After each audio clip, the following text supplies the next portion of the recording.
얘 해도 너무하는 거 아니니? 내가 손주도 돌봐주고 너희 힘들까봐 집안일까지 도와주는데 밥까지 차려달라니. 너는 시어머니가 무슨 너희 집 식모인 줄 알아? 이럴 거면 돈이라도 주면서 시키렴. 그러자 며느리는 피식 웃으며 태연하게 말했습니다. 어머니, 그렇게 안 받는데 은근 속물이시네요? 자식들한테 돈 받고 싶으세요? 그런 말이 아니라 내가 너희를 도와주는 건데 너희는 고맙다는 말 한 번을 안 하고 그걸 당연하게 여기니까 화가 나서 한마디 하는 거잖아. 어떻게 말이 그렇게 되니? 에이, 어머니, 그게 그거죠. 다른 집 할머니들은 손주한테 못해줘서 안달인데 고작 그거 가지고 힘들다고 이렇게까지 하시면 어떡해요? 뭐라고? 나도 이제 손주 안 돌볼란다. 너희가 알아서 해. 나도 너희가 뭐가 예쁘다고 내 몸 다 망가져가면서 이렇게 고생해야 하니? 네, 알겠어요, 어머니. 이제 안 오셔도 돼요. 어차피 자식은 결혼하면 남인데 앞으로 그냥 남처럼 지내요, 우리. 그래? 내 말대로 이제 남처럼 지내자. 그럼 남이니까 계산은 칼같이 해야겠지? 네? 어머니, 갑자기 그게 무슨 말씀이세요? 누가 남한테 집을 사주고 혼수랑 용돈까지 주니? 가족한테나 그러는 거지. 어머님, 제가 말실수한 것 같은데 아무리 그래도 저희 가족이잖아요. 아니에요, 며느님. 우리 남이잖아요. 그동안 내가 해준 거 하나도 빠짐없이 싹 다 반납하세요. 안녕하세요. 이 사연의 주인공은 63세 김연옥 씨입니다. 김 씨는 남편과 함께 30년 동안 동네에서 세탁소를 운영해 왔습니다. 젊었을 때부터 하루도 빠짐없이 새벽부터 밤까지 일하며 가게를 키워왔고, 동네에서는 정직하고 깔끔한 세탁소로 소문이 자자했습니다. 처음에는 생계를 위해 시작한 일이었지만, 어느덧 세탁소는 김 씨 부부의 인생이 되었습니다. 은퇴할 수도 있었지만 30년을 넘게 애정을 가지고 해온 일이었기에 아직까지도 가게의 문을 닫을 생각이 없었습니다. 한편 김 씨 부부에게는 2명의 아들이 있습니다. 두 아들 모두 대학을 나와 안정적인 직장에 다니고 있어 김 씨는 자식 농사는 성공했다고 자부했습니다. 첫째 아들은 결혼할 때 부모로부터 많은 지원을 받고 출발했습니다. 당시 김 씨 부부는 형편이 넉넉하지 않았지만 그래도 부모로서 해줄 수 있는 것은 다 해주고 싶었습니다. 우리 아들이 결혼하는데 어떻게 아낄 수 있겠어요? 그래서 어렵게 모은 돈을 털어 신혼집도 사주었고 결혼식 비용부터 혼수까지 아들의 새로운 출발을 위해 최대한 지원해줬습니다. 몇 년 동안 모아둔 노후 자금까지 아들의 결혼 자금으로 보태면서도 김 씨는 전혀 아깝다는 생각이 들지 않았습니다. 반면 둘째 아들은 첫째 아들이 결혼할 때와 달리 부모의 지원을 거의 받지 못했습니다. 첫째 아들의 결혼 이후 집안 사정이 급격히 나빠졌습니다. 엎친 데 덮친 격으로 주변에 대형 세탁 체인점이 들어오면서 단골 손님들도 점점 줄어들었고 세탁소 운영이 어려워졌습니다. 결국 둘째 아들이 결혼할 즈음에는 해줄 수 있는 것이 거의 없었죠. 그때 김 씨는 부모로서 첫째 아들과 둘째 아들에게 똑같이 지원해주지 못한 것이 늘 마음에 걸렸습니다. 민서가 엄마가 형한테 해준 것처럼 너한테도 해주지 못해서 미안하구나. 김 씨는 둘째 아들에게 몇 번이고 미안하다는 말을 했습니다. 그럴 때마다 둘째 아들은 손사래를 치며 웃었습니다. 어머니 너무 신경 쓰지 마세요. 이미 많이 도와주셨잖아요. 둘째 아들의 그런 이해심 깊은 성격이 김 씨는 고마웠습니다. 현재는 시간이 지나면서 집안 사정은 차츰 나아졌습니다. 김 씨 부부는 오랜 세월 고생하며 모은 돈을 알뜰히 관리했고, 거기에 몇십 년 전에 산 부동산 재테크까지 성공하면서 경제적으로도 안정된 생활을 하게 됐습니다. 이제는 돈 걱정 없이 노후를 보낼 수 있을 정도로 재산을 형성했죠. 그러나 남부러울 것 없는 이런 김 씨 부부에게 유일한 큰 걱정거리가 있었는데, 다름 아닌 첫째 며느리였습니다. 첫째 아들은 소개로 만난 며느리와 어린 나이에 단 6개월 만에 결혼을 결정했습니다. 양가 부모님들은 너무 성급한 결정이 아니냐며 반대했지만, 우리는 서로를 충분히 알았고 꼭 결혼하고 싶어요. 라며 첫째 아들은 결혼을 강하게 원했습니다. 김 씨는 처음에는 걱정이 많았지만 아들의 뜻을 꺾을 수 없었고 결국 결혼을 허락했습니다. 하지만 결혼 후 며느리의 개인주의적인 성향이 점점 드러나기 시작했습니다. 자신은 친정 부모님에게도 연락을 잘하지 않는다며 먼저 연락하는 일이 거의 없었습니다. 심지어 김 씨가 먼저 연락을 해도 확인만 할 뿐 답장은 오지 않았습니다. 처음에는 실수겠지 싶었지만 한두 번이 아니었습니다. 은비야, 지난번에 보낸 메시지 혹시 봤어? 답장이 없어서. 김 씨가 조심스럽게 물어보면 며느리는 대수롭지 않다는 듯 대답했습니다. 아, 네, 어머니. 봤어요. 근데 별로 답할 내용이 없던데요. 암튼 죄송해요. 말투에는 진정한 미안함이 전혀 느껴지지 않았습니다. 김 씨는 며느리와의 관계를 개선하고 싶어 아들에게 몇 번이고 넌지시 말을 꺼냈습니다. 며느리가 내가 연락을 해도 답도 없고, 혹시 내가 무슨 실수한 게 있니? 라고 말하면 첫째 아들은 대수롭지 않다는 듯이 말했습니다. 엄마, 그냥 원래 좀 무신경한 성격이에요. 딱히 나쁜 의도는 없어요. 연락을 좀 안 한다고 해서 무슨 문제가 있겠어요. 라며 첫째 아들은 가볍게 넘겼습니다. 요즘 여자들 봐요. 결혼하면 일 그만두고 집에서 놀면서 쉬려고 하는 경우도 많은데, 그래도 우리 와이프는 맞벌이 하잖아요. 그것만 해도 어디예요? 그 말을 들은 김 씨는 서운했지만 더는 말하지 않기로 했습니다. 아들에게 아무리 말해도 변하는 건 없을 것 같았기 때문이었습니다. 김 씨는 며느리가 아직 어려서 그런 것이라 생각하며 결혼한 지 얼마 안 됐으니 시간이 지나면 변하겠지 하고 스스로를 다독였습니다. 하지만 몇 년이 지난 지금도 며느리의 태도는 전혀 변하지 않았습니다. 여전히 시댁에 먼저 연락하는 일은 한 번도 없었고, 연락을 해도 읽기만 하고 답장을 하지 않았습니다. 중요한 일이 있을 때도 항상 첫째 아들을 통해서만 연락하고 전달받는 식이었습니다. 시간이 지나면서 김 씨의 서운함은 점점 쌓여갔습니다. 명절에도 며느리는 마지못해 따라오는 듯한 태도를 보였습니다. 김 씨가 음식을 정성껏 차려놓아도 며느리는 몇 젓가락만 들고 젓가락을 놓았습니다. 대화도 큰아들과만 했고 김 씨가 말을 걸어도 짧게 대답할 뿐이었습니다. 반면 작은 며느리는 완전히 달랐습니다.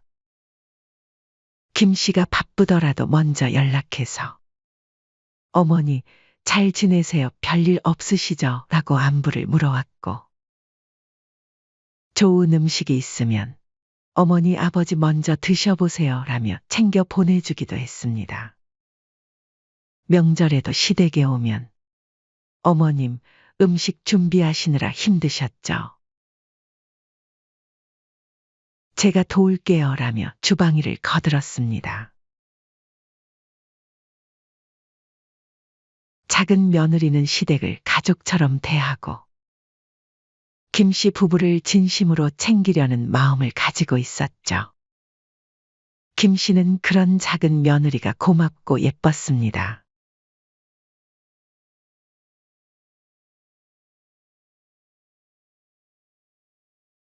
그러면서도 마음 한편으로는 큰 며느리에게 서운함이 커졌습니다. 꼭 무슨 큰 걸 바라는 것도 아니고 그냥 가끔 안부라도 물어주고 연락을 확인하면 짧게라도 답을 해주면 얼마나 좋아. 큰 며느리는 그런데 그것조차 안 하려고 하니 그래도 가족인데 마치 남처럼 생각하는 것 같네. 라고 김 씨는 속으로 생각했습니다. 그러던 어느 날, 지금까지는 연락도 제대로 하지 않고 지내던 큰 며느리가 김 씨를 대하는 태도가 완전히 달라졌습니다. 이제 와서 갑자기 왜 이러지? 김 씨는 의아했지만 한편으로는 기대감도 들었죠. 그러던 중 김 씨는 예상치 못한 큰 며느리의 전화를 받게 되었습니다. 어머니, 저 임신했어요. 오랜만에 먼저 연락을 해온 며느리의 말에 김 씨는 그동안 쌓였던 서운함도 모두 잊고 진심으로 축하해 주었습니다. 정말? 은비야, 너무 축하한다. 나도 첫 손주가 생기는구나.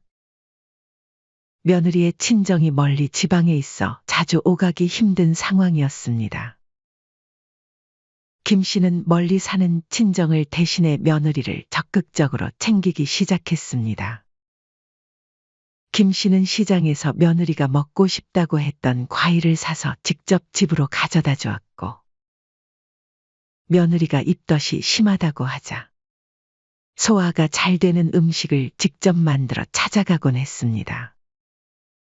며느리는 처음엔 어색해하면서도 김 씨의 정성을 조금씩 받아들이기 시작했습니다. 어머니, 매번 이렇게 가져오시지 않아도 돼요. 괜찮아. 첫 아이 가지면 원래 더 힘들잖니? 내가 도울 수 있을 때 도와야지. 몸이 무거워진 며느리를 위해 집안일도 도맡아 해주었죠. 출산 후에도 김 씨는 며느리를 위해 아낌없이 베풀었습니다. 지역에서 좋다고 소문난 고급 산후조리원을 예약해 주었고, 출산 후 몸조리를 제대로 할 수 있도록 생활비와 따로 용돈까지 챙겨주었습니다. 은비야, 이거 용돈이랑 산후조리원 비용이야. 부담 갖지 말고 써. 이에 며느리는 어머니, 정말 감사합니다.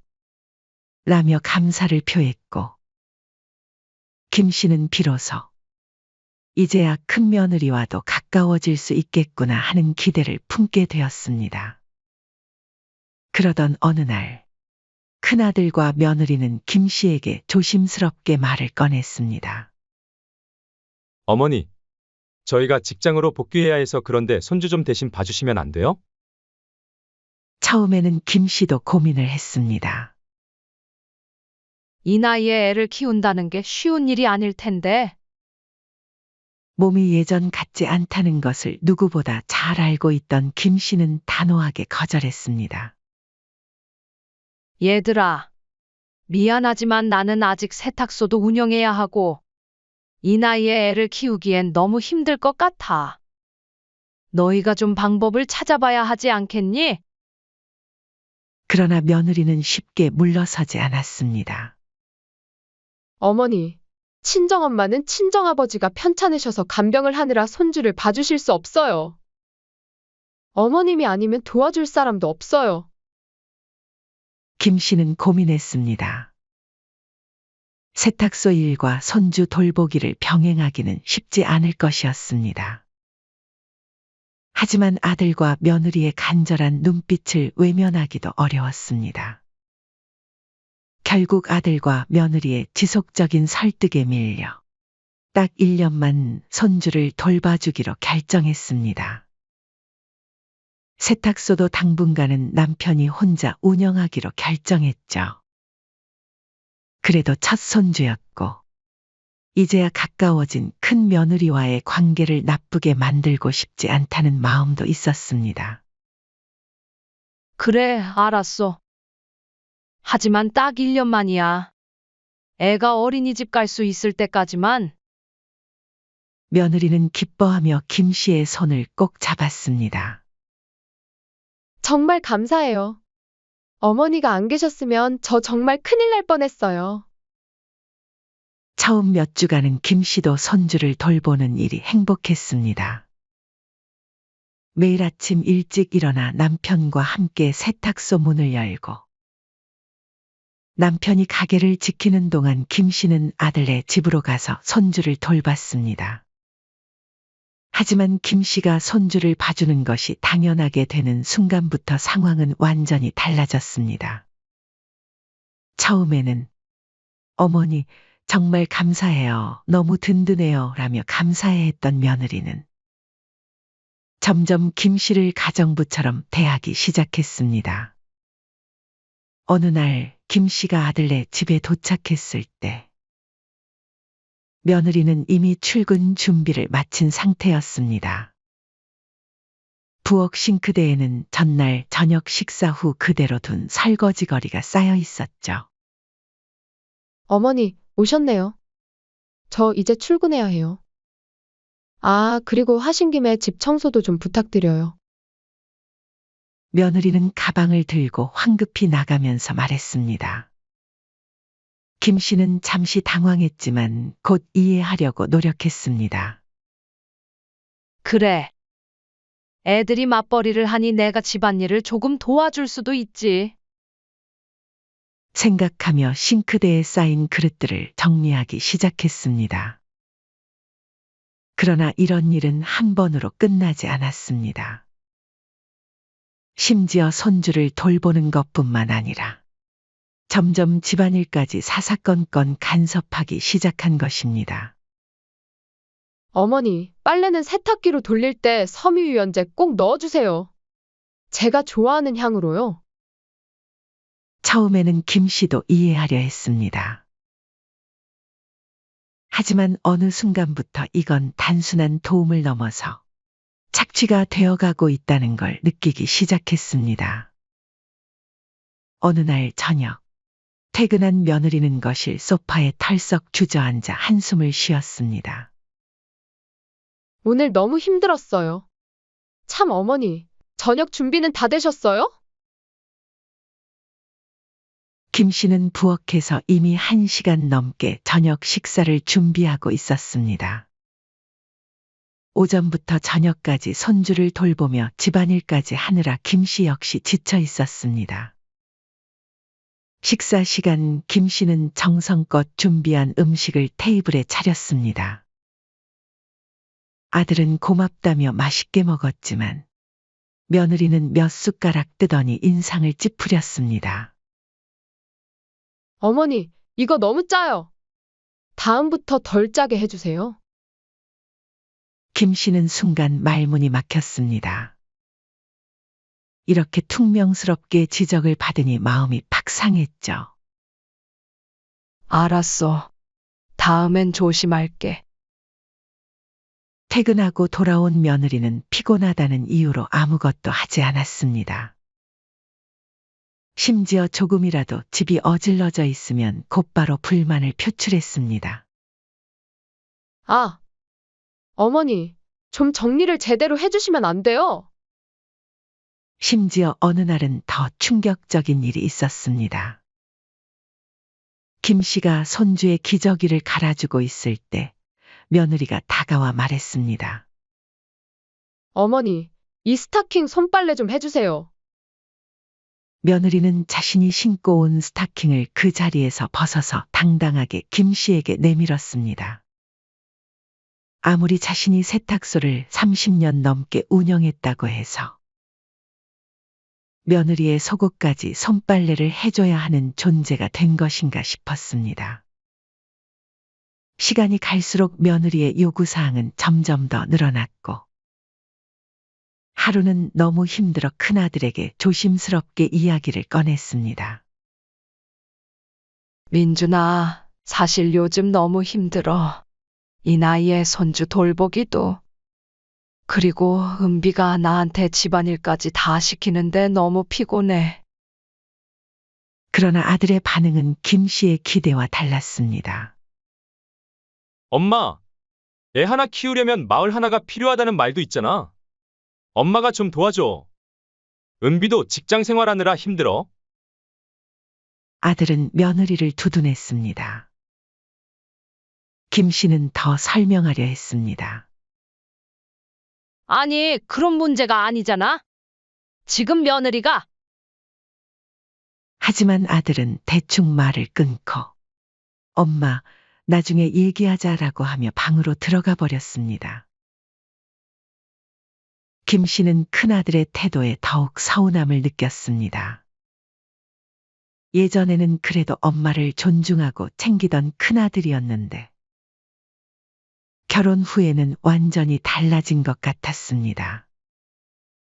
집으로 돌아온 김 씨는 허리를 붙잡으며 한숨을 쉬었습니다. 남편이 걱정스러운 얼굴로 물었습니다. 당신 너무 무리하는 거 아니야?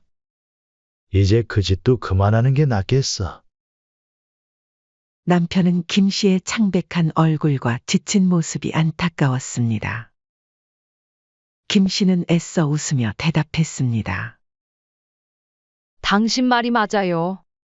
솔직히 손주가 너무 예쁘니까 더 도와주고 싶었어요. 혹시 이 기회에 큰 며느리와도 사이가 좋아질 수 있지 않을까 기대했는데 영 아닌 것 같네요. 그래도 내가 약속한 건 지켜야 하니까 딱 1년까지만 하고 그만하려고 해요. 남편은 말했습니다. 당신 뜻이라면 이해하지만 너무 무리하지는 마. 김 씨는 웃으며 말했지만 마음 한구석에서는 이로 말할 수 없는 속상함과 서러움이 자리 잡고 있었습니다. 내가 이렇게 희생하는데 왜 큰아들과 며느리는 알아주지 않을까? 특히 며느리는 왜 이렇게 나를 하찮게 대하지? 그런 생각이 들면서도 김 씨는 손주를 생각하며 참고 또 참았습니다. 그렇게 자신을 다독이면서 김 씨는 하루하루를 버텨나갔습니다. 하지만 김 씨도 알지 몰랐습니다. 이것보다 더 충격적인 일이 생기게 될 것을 말이죠. 이 일로 인해 김 씨는 큰아들과 며느리와 완전히 손절하고 통쾌한 복수를 하게 됩니다. 그러나 몇 달이 지나면서 김 씨는 그동안 없었던 허리 통증을 느끼기 시작했습니다. 매일같이 손주를 돌보고 청소와 집안일까지 떠맡다 보니 피로가 쌓일 대로 쌓였던 것입니다. 주말 아침, 도저히 버틸 수 없는 허리 통증이 찾아왔고 결국 김 씨는 병원에 가야만 했습니다. 김 씨는 큰아들네 집에 전화를 걸었습니다. 은비야, 오늘은 나 허리가 너무 아파서 병원 좀 다녀올게. 손주는 내가 좀 봐. 그러나 며느리는 마지못해 한숨을 쉬며 대답했습니다. 휴. 네, 어머니. 최대한 빨리 다녀오세요. 그 목소리에는 불만이 가득했습니다. 김 씨는 가슴이 아팠지만 아무 말도 하지 않고 전화를 끊었습니다. 병원에서 처방받은 진통제와 주사 덕분에 통증은 조금 가라앉았지만 여전히 허리를 움직이기가 불편했습니다. 그래도 손주가 걱정되어 김 씨는 바로 큰아들네 집으로 향했습니다. 거실에서는 며느리가 아이를 안고 왔다 갔다 하며 달래고 있었습니다. 어머니, 오셨네요? 그러면서 며느리는 손주를 얼른 김 씨에게 넘겨주고는 소파에 털썩 누워 휴대폰을 만지기 시작했습니다. 평소보다 집안이 어질러져 있었고 부엌 싱크대에는 아침 설거지가 그대로 쌓여 있었습니다. 김 씨는 어린 손주를 등에 업고 바닥을 걸레질하기 시작했습니다. 그때 며느리가 소파에서 일어나 하품을 하며 말했습니다. 어머니, 저 배고파요. 점심 좀 차려주세요. 김 씨는 잠시 멍해졌습니다. 허리가 아파 겨우겨우 병원까지 다녀왔는데 집안일을 해주기는커녕 손주를 바로 떠넘기고 심지어 점심까지 차려달라고 하다니 더 이상은 참을 수 없었습니다. 지금까지 쌓아온 분노와 서운함이 한꺼번에 폭발했죠. 얘 해도 너무하는 거 아니니? 내가 손주도 돌봐주고 너희 힘들까봐 집안일까지 도와주는데 고맙다고 말 한마디는커녕 밥까지 차려달라니. 내가 무슨 너희 집 식모인 줄 알아? 이럴 거면 돈이라도 주면서 시키렴. 그러자 며느리는 피식 웃으며 태연하게 말했습니다. 어머니, 그렇게 안 받는데 은근 속물이시네요? 자식들한테 돈 받고 싶으세요? 김 씨는 순간 말문이 막혔습니다. 속물이라니. 지금까지 자신이 해준 것이 얼마인데. 눈앞이 새하얘지는 것 같았습니다. 그런 말이 아니라 내가 너희를 도와주는 건데 너희는 고맙다는 말 한 번을 안 하고 그걸 당연하게 여기니까 화가 나서 한마디 하는 거잖아. 어떻게 말이 그렇게 되니? 그러나 며느리는 여전히 웃으며 말했습니다. 에이, 어머니, 그게 그거죠. 다른 집 할머니들은 손주한테 못해줘서 안달인데 고작 그거 가지고 힘들다고 하시면 어떡해요? 그 말을 듣는 순간 김 씨는 더 이상 참을 수 없었습니다. 뭐라고? 나도 이제 손주 안 돌볼란다. 너희가 알아서 해. 내가 너희가 뭐가 예쁘다고 내 몸 다 망가져가면서 이렇게 고생해야 하니? 김 씨의 단호한 말투에 며느리는 어이없다는 듯 얼굴을 찡그렸습니다. 네, 알겠어요. 이제 안 오셔도 돼요. 어차피 자식은 결혼하면 남인데. 앞으로 그냥 남처럼 지내요. 앞으로 손주도 절대 안 보여드릴 거예요. 그동안 자신이 얼마나 헌신했는데 며느리 입에서 감히 자식은 결혼하면 남이라는 말이 나오다니. 김 씨는 그 순간 머릿속에서 무언가 뚝 끊어지는 듯한 느낌을 받았습니다. 그래? 내 말대로 이제 남처럼 지내자.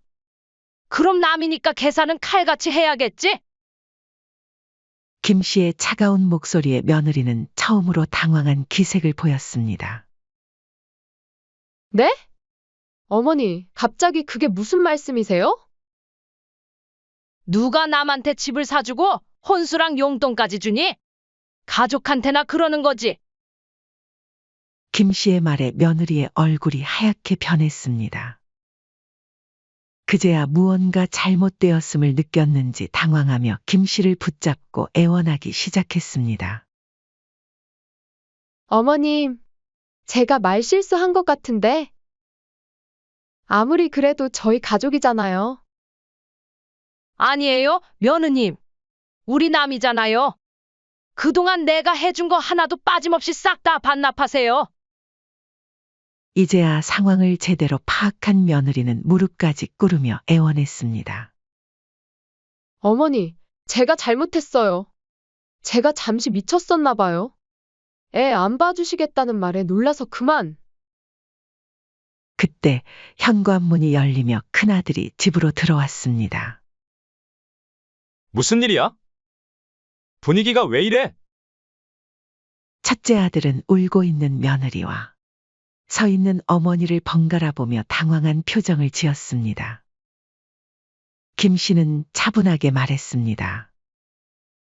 며느리한테 무슨 일이 있었는지 직접 들으렴. 그리고 이제 손주는 더 이상 안 봐주기로 했으니까 너희가 알아서 해. 그리고 김 씨는 그 말을 끝으로 아들네 집을 나섰습니다. 뒤에서 아들이 엄마 하고 부르는 소리가 들렸지만 김 씨는 돌아보지 않았습니다. 집으로 돌아온 김 씨는 남편에게 모든 상황을 설명했습니다. 그동안 큰아들과 며느리에게 준 것 다 돌려받겠다고? 네, 이제 더 이상 이렇게 당하고만 살 수는 없어요. 우리가 다 자식 잘 되라고 해준 것인데 우리 보고 남이라고 말한다면 이제는 준 만큼 돌려받아야 공평한 거 아닐까요? 남편도 고개를 끄덕였습니다. 알겠소. 당신 뜻대로 하시오. 나도 더 이상 큰아들과 며느리가 당신을 이렇게 대하는 걸 가만히 두고 볼 수 없소.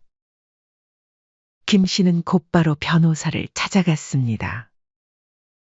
변호사님, 큰아들네 아파트 혼수 및 생활비, 가사노동비 반환 소송을 준비하고 싶습니다. 변호사는 김 씨가 가지고 온 증거 자료를 꼼꼼히 검토한 뒤 조용히 고개를 끄덕였습니다. 어머니, 증거자료가 잘 보존되어 있고 명확하니 승산이 있습니다만 가족 간의 소송이니 감정적으로 힘드실 수 있어요. 진행하실 의지가 확고하신가요? 네, 변호사님. 확고합니다. 늦었지만 이제라도 돌려받고 싶어요. 김 씨는 담담하게 대답했습니다. 변호사는 고개를 끄덕이며 소송 준비를 시작했습니다. 며칠 후 아들 부부에게 내용 증명이 발송되었고 큰아들과 며느리 매일같이 전화를 걸어왔지만 김 씨는 응하지 않았습니다. 결국 소송이 진행되었고 법원의 조정을 거쳐 아파트는 김 씨 남편 명의로 이전되었으며 혼수 및 생활비 지원 비용의 60%를 현금으로 반환받는 것으로 결론이 났습니다. 다만 김 씨는 아들 부부가 당장 집을 구하기 어렵다는 점을 고려해 일정 기간 동안 거주할 수 있도록 허용하는 조건을 걸었습니다. 또한 혼수 및 생활비는 매달 일정 금액씩 나누어 갚는 방식으로 진행되었습니다. 김 씨의 마지막 잡이었습니다. 법원의 조정이 끝난 후 큰아들과 며느리는 김 씨의 집을 찾아와 무릎까지 꿇으며 빌었지만 이미 김 씨의 마음을 돌리기엔 늦었습니다. 어머니, 정말 이러실 거예요? 며느리의 목소리는 떨리고 있었습니다. 내가 뭐라고 했었지? 자식은 결혼하면 남이라며 이제 와서 왜 울고불고 하니? 며느리는 눈물을 뚝뚝 흘리며 애원했습니다. 어머니, 제가 잘못했어요. 잠깐 미쳤었나 봐요. 화가 나서 그만. 그러니까 제발 한 번만 용서해 주세요. 은비야, 너는 그동안 내게 어떻게 했는지 기억도 안 나니? 아들은 다급히 말했습니다. 엄마, 우리가 잘못했어요. 다시 잘할게요. 그러니까 소송만큼은 취소해 주세요. 저희 이제 정말 반성하고 있어요.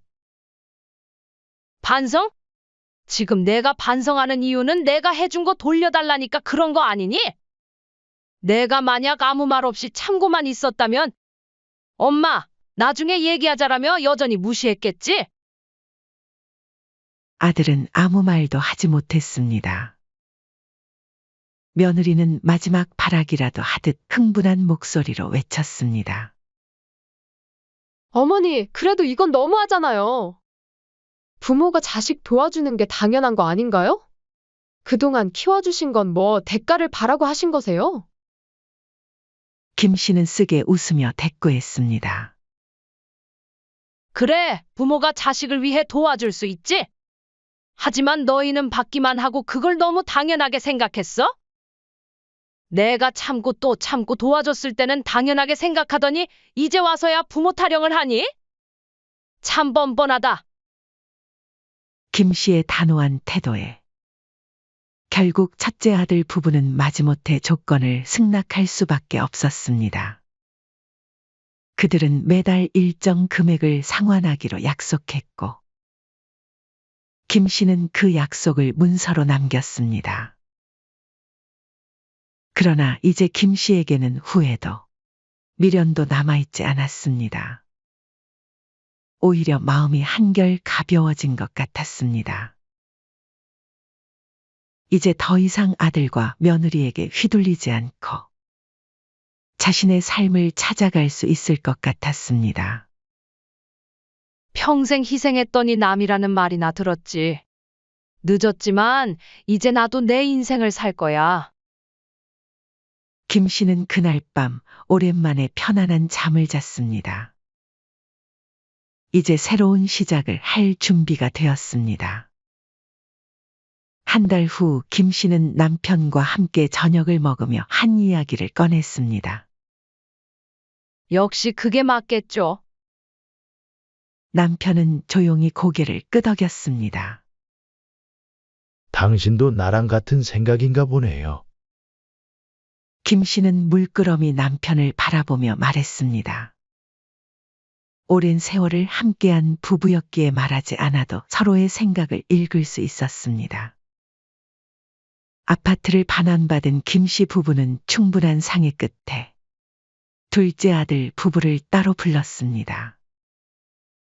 둘째 아들은 김 씨 부부에게 자주 안부를 묻고 챙겨주는 진정으로 부모를 생각하는 자식이었습니다. 특히 김 씨가 손주를 돌보다 허리가 아파 병원에 갔던 날, 바쁜 일정에도 불구하고 함께 동행한 것도 둘째 며느리였죠. 김 씨는 둘째 부부에게 어떻게든 보답하고 싶다는 생각이 들었습니다. 둘째 아들과 며느리를 집으로 불러 앉히고 조심스럽게 말을 꺼냈습니다. 우리 둘이서 얘기해봤는데 첫째 아들이 살던 아파트를 너희에게 증여하기로 했단다. 둘째 아들은 깜짝 놀라며 고개를 저었습니다. 어머니, 아무리 그래도 동생인데 장남보다 많이 받아도 되나요? 저희는 그냥 지금처럼 살아도 충분해요.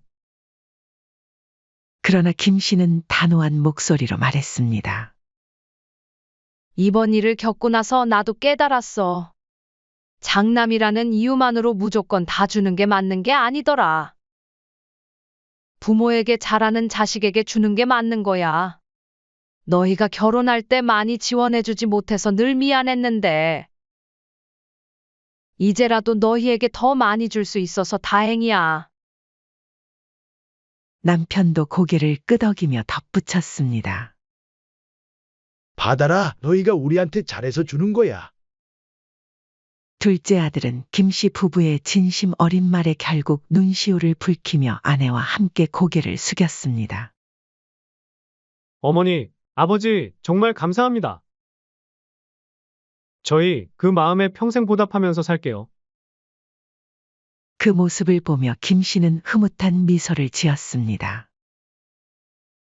서로 챙기고 감사할 줄 아는 것. 이것이 진짜 가족의 모습이라고 생각했습니다. 김 씨 부부는 아파트를 둘째 아들 부부에게 증여하면서 효도 계약으로 진행했습니다.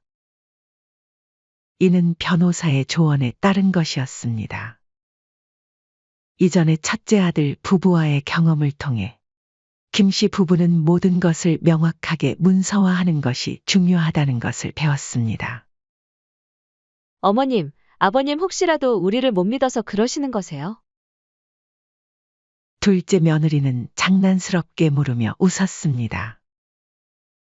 그러나 김 씨는 고개를 저으며 말했습니다. 아니야, 그런 건 아니고, 우리도 이제 나이가 있다 보니 확실하게 해두는 게 좋을 것 같아서 그렇지. 김 씨의 말에 둘째 아들과 며느리는 이를 기분 나빠하기는커녕 그게 더 확실하죠. 오히려 계약서를 작성하면 저희 마음이 더 편할 것 같아요. 라며 흔쾌히 동의했습니다. 그렇게 아파트 증여는 깔끔하게 마무리되었고, 김씨 부부는 둘째 아들과 며느리와의 돈독한 관계를 유지하면서 더욱 평온한 삶을 살아가기 시작했습니다. 김씨는 둘째 며느리와 함께 요리 교실에도 다니고, 남편과 함께 둘째 아들 부부와 국내 여행도 다니며, 그동안 바쁘게 살아오면서 하지 못했던 일들을 하나하나 해나가기 시작했습니다. 김 씨와 남편은 이제야 진정한 인생의 즐거움을 느끼는 것 같았습니다.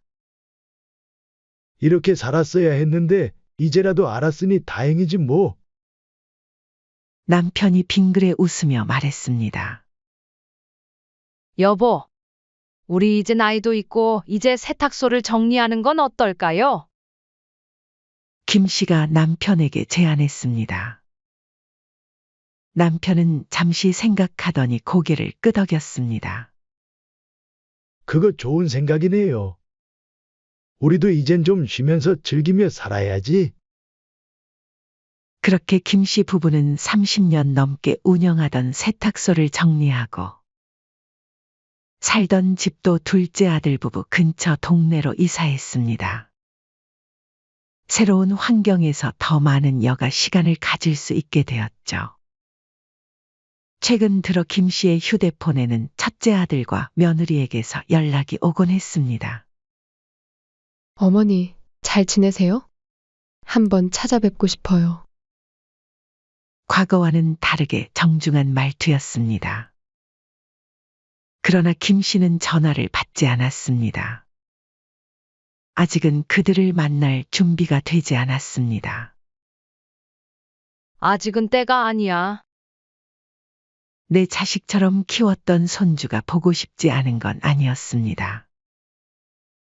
문득 떠오르는 손주의 웃음소리에 마음 한구석이 저릿했지만, 이제는 그저 감정에 휘둘려 먼저 다가설 수는 없었습니다. 이제 그 일은 자신의 손을 떠났습니다. 그들이 먼저 진정한 후회를 하고 변화하기를 바랄 뿐이었습니다.